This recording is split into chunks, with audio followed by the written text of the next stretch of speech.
Wow, this is a really great turnout. I was just remarking to the mayor, when I begin lectures at Cuesta, I have prepared remarks, but then I get really involved with the energy of the audience, and it seems like there's a lot of energy here. So it seems like a really exciting, commemorative event, community. It's just really grateful for the turnout and really proud to be here.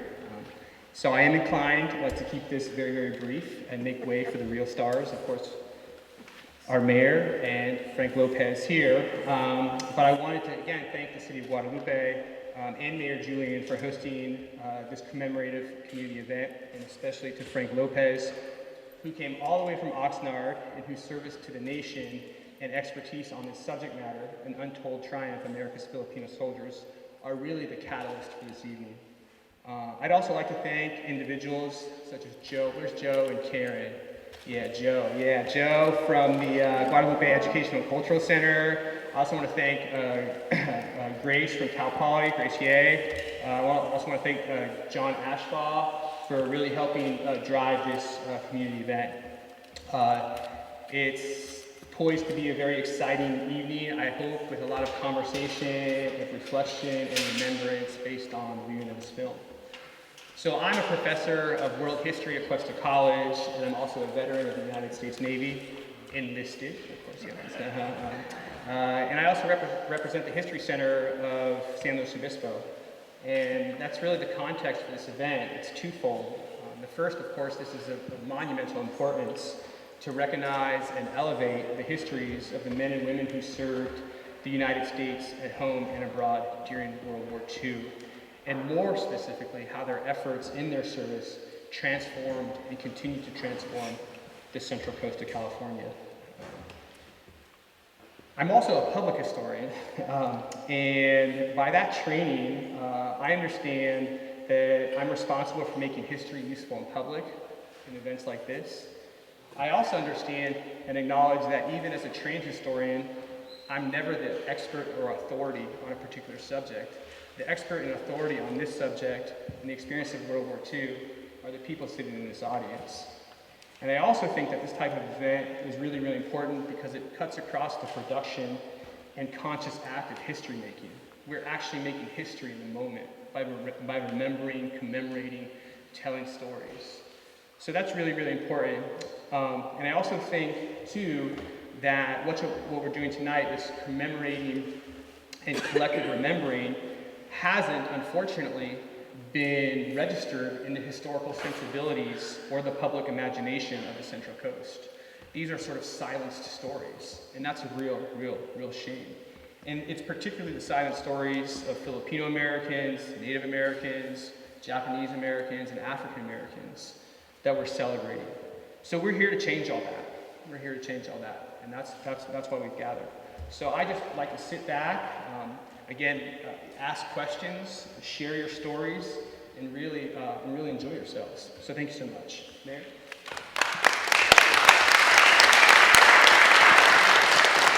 Good evening. One question. How many of you graduated from this school? Quite a few. Okay. Yeah. How many veterans do we have in the audience?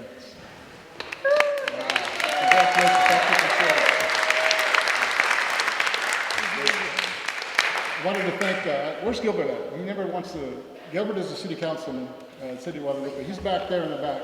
So he's on the city council, so he's going well with it. We, with Guadalupe Sports Hall of Fame, and there's a donut group with Joe heads that we're actually going to name the new streets in the Pasadena after the local veterans. So there's a process. Thank you.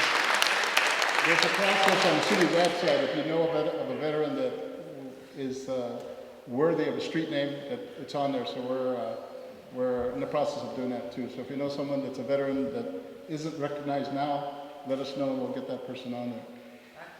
So I wanted to, I'm going to make it real short, but I wanted to thank the city fire people for putting up our fabulous shades. And And Garrett Matsuda for setting this up, and everybody else that had a hand in doing this, because I don't know any of this stuff. By the way, the city has set aside $75,000 to renovate this auditorium, so in the near future it's going to be nice. We had a note earlier that this guy over here wasn't going to make it, and they said, "Wow, what are we going to do if he can't make it?" Mr. Frank Lopez, I'd like to introduce him. He's going to be the primary point person for this. So, Mr. Lopez, please join the group.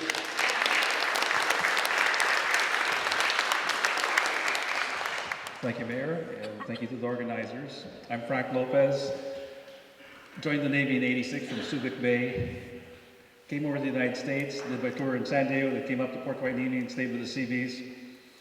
Went reserve, or should I say, got off active duty because I got married and then went to the reserves and studied another 10 years with the Navy. This movie I encountered 20 years ago. It was a, "Hey, Frank, look at this. This is history." I'm like, "Hey, I've heard about Filipinos in the Army, but not this way, because I heard about the Philippine Scouts." And then I watched it and went like, when are we making a video like this for the Philippine Scouts? The Philippine Scouts were active duty in the Philippines. And they were in different barracks here in the United States. Because they said, "Oh, you're a good band player. You're a good cook. You're coming over to be with me when I go to my next command." So that's how the other Filipinos came in. A large bulk of Filipinos were in Hawaii and here in California. My in-laws were Delano and that way, San Joaquin Valley. My wife's best friend, Santa Maria, and other guys were here working the fields. So yeah, Manong so-and-so, he was here since 1920 and then he joined the Army. I'm like, how old was he then, 40? But the story is true. In 1935, the United States changed the status of the Philippines to a Commonwealth. So first, we were Philippine nationals, and then after that, oh, you're no longer an American. You're like a friend, but you're not a citizen. You can't join the Army. So the war started, you needed warm bodies. The fighting in Bataan was bad. So we just finished April, Bataan has fallen. Corregidor is still holding out. On May 6th, finally they had to surrender because they were blackmailed by the Japanese. They said, if you don't surrender the whole Philippines, all those prisoners we took in April, so it was unsaid, but it was almost that blackmail. And then they said, in the end, after the war, they counted how many soldiers and everybody else was lost in the death march, in the camps, and in the ships and the labor camps in Japan. This story, these guys were here, and it was fun watching these stories. Like I saw an article on the American Rifleman in 1942, Filipino in Bataan. I said, wait a minute, that's a photo of somebody who was training here in San Luis Obispo, at the camp. And then they went as far as where Vandenberg is now, was the other camp, and they were also at Salinas, at the fairgrounds, at the racetrack specifically. It's an interesting documentary he put together. Sonny Izon put together actual footage collected during the war, and he had interviews of survivors. So it makes a good point. Please watch it, and then after you get the story, I'll go further into it when you have questions. Thank you.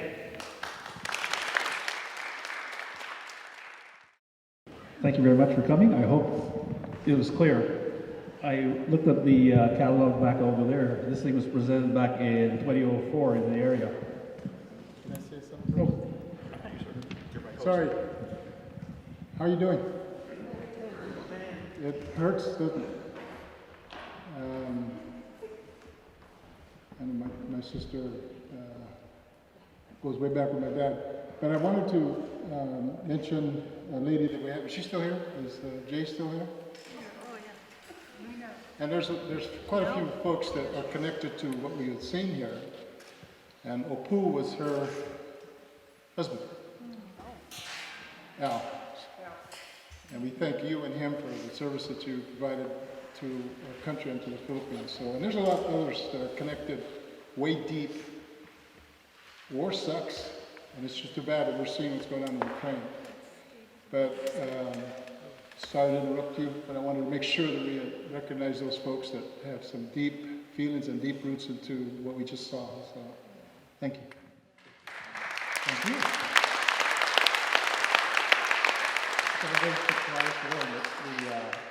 The FONS meets here in the Central Coast is here. all I get emails from is all the way from Stockton. I'm down in Oxnard, but the people I work with are usually down in San Diego or Orange County. The film was made by Sonny Azon, and I got shown it in '04. The next thing you know, here's a stack of DVDs. You're going to go to UCLA, and you're going to support the presentation and sell the DVDs. Okay, but making documentaries was interesting. The next one I helped on was called The Forgotten Soldiers. This is about the Philippine Scouts in the Philippines and the fall of Bataan. So it should be the prequel to this. We finished that project, it went out, but some of the people here in the video, I had a chance to meet them also live, and none of them are around anymore. So it's like, the loss was, you gotta get the story. So I saw the vets raise their hands here. How many of you have given your oral history for the Library of Congress? You did? Good. Those of you who haven't, it'll be not me, it'll be maybe 2 generations after us who will go looking through that, say, I want to know what my uncle, my granddad did. Now with their phones, they can look for it, but then you have the story there, and from there they can piece the story together. Don't wait till the last moment. Get that story in. And like one small hobby I have is I wander through the different Goodwill stores, and I just stick to the Goodwill. Because sometimes the family says, I don't know what I'm going to do with stuff, and they give it all to Goodwill. Somebody said, hey, I picked up this medal. Which one is this? I'm like, that one was awarded for this. Is there anything else that you find? Is there a name or a social security number we can find out when it was awarded and who he was? So sometimes, last man standing, it gets given away. Back in 2010, there was a project I helped out in the Long Beach Library. Somebody was walking by a dumpster. He was collecting material for art. He found a whole stack of photos. And these were the Liberation of the Philippines photos. I said, what happened? Oh, there were even photo albums. I couldn't get to the other dumpster because it was already going on the truck. So we wound up with 48 by 10s of the Liberation of the Philippines. I said, who was the guy who saved this? We don't know. So if you know somebody, ask them, what are you going to do with this stuff? Give it to somebody who can use it. Give it to the library. Now, going back to the documentary, which questions? Let's start with this side of the room. Anybody here has clothes? Anybody what? Questions? Questions? What else can I say? I'd like to thank my boss who let me come over here. She's over there, David Lopez. She says, yeah, you can go. And then I lost my keys and my license. Her cousin brought me over. Okay, hold on. Let's talk about you and move there. Yes, yes. My question to you, my dad told me, because Airstone knows that our dad and uncle served in World War II, and they were here at Camp Cook and deployed from San Francisco. But my dad, when I was talking to Airstone, told me a story that when he was deployed, he went to Midway, New Guinea, and the Allies, the Australians, he was all over, like island hopping. And then he traded a paintbrush for a gun. That's what they did. They just, but he said that they deployed a group that were fluent into Tagalog because General MacArthur had a home there. Is that true? Did he live there? Probably was there since 35. From 35 and even before that. So the first people, 2 regiments were the actual numbers. And that's a lot of men. But they kept recruiting them. They said the fun thing there was like, who of you here can type? Who of you can learn to use the radio? Now, none of these guys were working the fields. So how would they know how to do Morse code? They practiced at night, their own way, so that they would get picked and be sent first. So they volunteered. And then, like, I'm Navy, but I did jump out of perfectly good airplanes. I'm like, yeah, you really have to train to jump out of a plane? Yeah. These guys, in weight and balance, I'm about 200 pounds now. They were like 100 and below 100. And the parachute is set up when you jump, maybe 150 or 200 pounds complete, so you drop here. When you're 100 pounds or lighter, the wind will take you far away.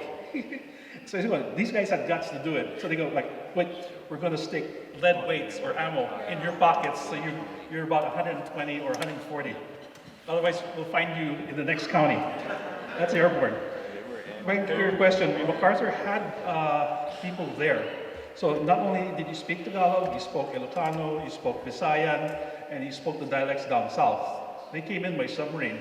So there's another documentary maybe I can bring up here the next time you have an event. I can bring the Philippine Scouts one, and there's one called, I forgot what they are, but it was the submarine operations done by Chip Parsons, and they got people in different places in the Philippines. Like you said, they brought them in there. So there's videos out there, but if nobody, recorded their stories, we wouldn't have anything to get to produce DVDs like this. Yes, sir. My name is Eric Green. Thank you. My name is Eric Green, and I happen to have the honor of working with John Ashbaugh and Zach and putting this whole week together of presentations. Good to meet you, sir. We spoke on the phone. But I have a couple of other iterations. I'm also the National Guard has a National Guard. This is an idea that many people don't understand. We have the California State Guard, which is a voluntary, non-paid, like a sheriff's posse. So I did 32 years in the National Guard. This is the battalion I commanded in California. And I am now the commander of the Military Museum Command. So I have 40 historians up and down California. They work at Angel Island, as a matter of fact. We do interpretations there. We just had 4,200 customers in Orange County go through one of our events. I am so excited to be here with you today and to let you guys know that this is an organization to be very proud of, because they received a Congressional Gold Medal collectively in October of 2017. The Rangers, World War II Rangers, the 6 battalions of World War II Rangers plus the 29th Rangers are receiving their gold medal as soon as the president signs it. So you beat the Rangers to that one. Good job. Thank you. On the comments, I was scanning when the IMDb, which tells you about documentaries and everything else. Variety magazine, which does write-ups on movies for the Hollywood trade, said it was done in a pedestrian style. I'm like, yeah, man in the street, talk to me, tell me what you did. That's what it meant by the pedestrian style. But on the bottom it says, in this whole documentary, it didn't say anything about the movement to push. Like in 1946, the U.S. Congress said, no benefits. You're not U.S. citizens, you're not U.S. soldiers, you don't get benefits. But you were drafted, you took the oath of allegiance. Hey, where's my GI Bill? Oh, no, you're a different set now. So now there is a movement they're pushing. One is, it was called the Rescission Act of 1946, and they're saying, in all fairness, repeal it. So that's what their issue is right now. The second thing they'll bust my chops for if I don't say it here is, I'm Navy. There was a Filipino Navy guy. He got the first Medal of Honor before the Army guy got it. He was on a cruiser or destroyer down in San Diego. The boiler blew up. He carried out 3 people in his compartment, and I think including 1 officer, and they gave him a Medal of Honor. So there was risk of life and service to save the ship. They gave him. Now they're saying, everybody's getting their ship named after them because they have a Medal of Honor. Where's the Medal of Honor for that Filipino Navy guy? But the same way is, if nobody lobbies, the Filipinos wouldn't have been able to get an active duty. It comes down to the people who want it to happen. You got to go out there and say, excuse me, it's election, isn't it, this June, right? Yeah, we want an answer and we will vote. It boils down to that. You see yourselves, you've all served. Think about your kids, your grandkids. They'll be called to serve too. We've got to serve this country one way, otherwise, we'll just be exported to somebody else. Get out there and ask it. Yes, sir.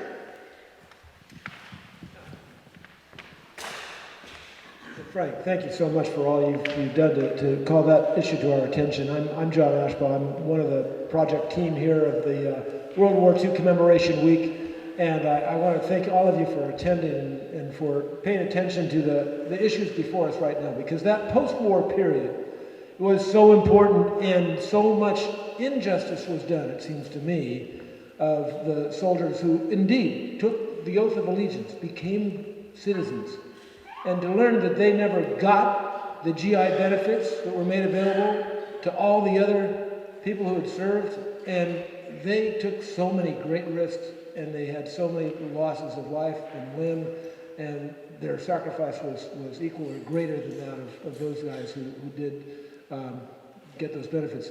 I would recommend that we talk especially to Salud Carbajal, our member of Congress, who himself was and is a Marine veteran, Semper Fi, right? He could, I'm sure, be helpful in that account. And I would urge you all not only to vote, but to lobby your member of Congress and any other elected official you happen to know, because that seems to me a really good outcome for this. And I know your mayor here, your council members will assist in that campaign, because that is an injustice.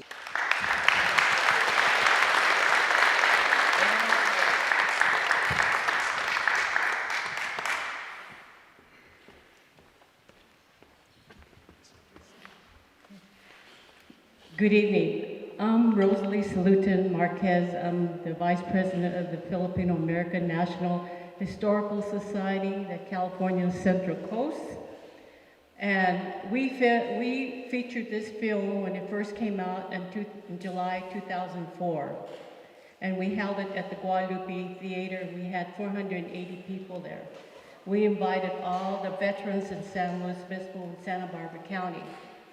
We had 20 of the original regiment, Filipino regiments present. When the color guards march in, I'm gonna cry. Those men stood up and salute the flag. You're talking, they're about 80 years old.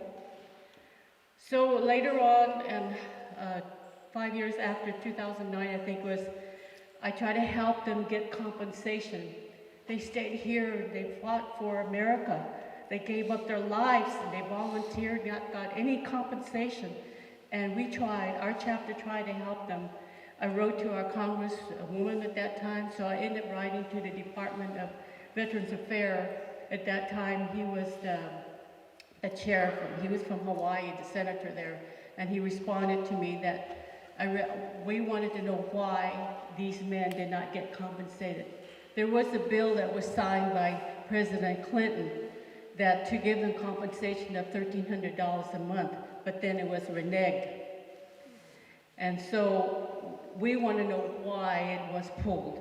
We never got any answers at all. These men stayed waiting until Obama came and they got the stimulus bill money. If you were from the Philippines and you fought, you got $9,000. If you were an American citizen and you're Filipino American and you fought, you got $15,000. Well, these men waited that many years just to get that little compensation. And many of them went back home. The ones that we had recognized in 2004 got their money and they went back home. And that's all they were compensated. So this film and the Filipino veterans are really dear to my heart and to our chapter. And so I wanted to say thank you very much for showing it again. And, you know, and everybody should, like he said, document the history. Thank you. Thank you for sharing that. Sometimes everybody says, oh, it's hard to make a film. Oh, it's hard to do things. So like, the kids are making it on their phone. They're making documentaries. Some of them have 1,000 views and 1,000 people following them. So if you're too lazy to do it, or, you know, I can't work my phone because, you know, stiff fingers. Hey, grandson, here, work the camera. I'm going to tell you a story. It's quick and fast. But 3 months, let's just jump back to 2010, short story. Somebody says, hey, Frank, you know the Rose Parade? Yeah. When was the last time the Filipinos were there? I'm like, don't know. I think the Philippine Airlines and President Marcos, somebody pushed money and, gee, there was a Rose Parade float from the Philippines. Okay, what if we get a cavalry mounted unit of the Philippine Scouts in the Rose Parade? Like, oh, you know them, yeah. It's going to be long, but we can do it. I'm going to wrangle people who will ride for us. We'll borrow horses, but you need to find me Filipino riders. I'm like, gee, I don't know how many Filipinos ride horses here in LA. Let me go start looking. 2017, 6 guys were able to be there, and they rode the Rose Parade. And I was running from one end to the other, taking the pictures to say, like, this happened, we got it, we did it. But effort. 7 years, it happened, and it's on video. We got proof. So please, something that's close to your heart, if you can't do it yourself, ask the kids or go to a school and say, hey, I hear you have a program in your library. Kids need after hours projects. Here's a cell phone, do a video. Or tell a story. What's your favorite recipe? What did grandma teach me how to cook? How many people know how to cook adobo? We had a contest in Oxnard. We had our annual Filipino thing. The best adobo I cooked was by the gal who worked for the city, but she was Indonesian, and she put coconut milk in it. It was great. It was the first thing that disappeared off the table. I said, so where are the votes? This must be the winner. No, that's not the winner. I'm like, the bowl's empty. That should be the prize. But those are the stories. Thank you again. If anybody would like to talk to me, I'll send links. They can share it. And I saw, was that an American Legion post or something over this way? Was it a DAV or what? Coming into town. Was it a Legion post, an American Legion post? A memorial, okay. So there's no bar. I gotta get a discounted beer.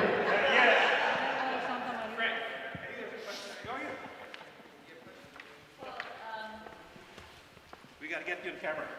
No, I don't know if everybody's aware, but one very positive thing that happened was the curriculum for the junior and high school students in California now includes a chapter on World War II in the Philippines. I was not part of that effort, but I'm aware of it, and I think that that's a really big victory, and I believe that they're working on the same thing in the state of Texas. So there's progress being made, and the young people are being informed.